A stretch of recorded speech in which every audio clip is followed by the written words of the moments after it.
സമരം ചെയ്യുന്ന ആശാ വർക്കർമാർക്ക് ഐക്യദാർഢ്യം പ്രഖ്യാപിച്ച് INTUC കോതമംഗലത്ത് ധർണ നടത്തി.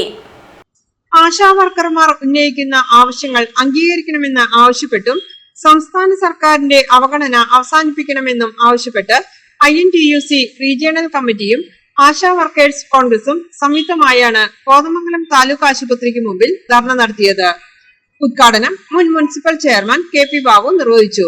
36 ദിവസമായി സമരം നടത്തിയിട്ടു ആ സമരം ഒന്ന് തിരിഞ്ഞു നോക്കാൻ പോലും സംസ്ഥാനം ഭരിക്കുന്ന കമ്മ്യൂണിസ്റ്റ് മന്ത്രിസഭ തയ്യാറാവുന്നില്ല എന്നുള്ളതാണ് ഏറ്റവും ഖേദകരമായ അവസ്ഥ. അവർ പറയുന്ന ആവശ്യങ്ങൾ എത്രയോ നിസ്സാരമാണ് എന്ന് നമുക്ക് തോന്നും.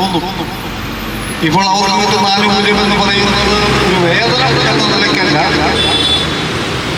7000 രൂപ മാത്രമാണ്. എങ്ങനെയാണ് ഒരു കുടുംബം 7000 രൂപ കൊണ്ട് ജീവിക്കുന്നത് എന്ന് നമ്മളെപ്പോലെ സംസ്ഥാനം ഭരിക്കുന്ന LDF സർക്കാരിന് ഈ നാട്ടിലുള്ളവർക്കും അറിയാം. അത് 21,000 രൂപയായി വർദ്ധിപ്പിക്കണം.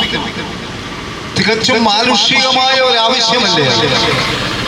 തങ്ങളുടെ വേതനം 21,000 രൂപയായി വർദ്ധിപ്പിക്കുക, പിരിഞ്ഞു പോകേണ്ടി വരുമ്പോൾ ഒരു 5 ലക്ഷത്തോളം രൂപയെങ്കിലും അവശേഷിക്കുന്ന ജീവിത കാലഘട്ടത്തിൽ ആനുകൂല്യമായി നൽകുക. KC മാത്യൂസ് അധ്യക്ഷത വഹിച്ചു. Chandralekha Sasidharan, Babu Elias, Basil Thannikkottu, Gopi Muttathu, Jiji Saju, Bhanumathi Raju, Ali Padinjarechalil, KA Jacob, PV Maideen, Jijo Kavalangad, Wilson Kochuparambil, KC George, CJ Eldhose, Suresh Alappad തുടങ്ങിയവർ പ്രസംഗിച്ചു. GTV news Kothamangalam.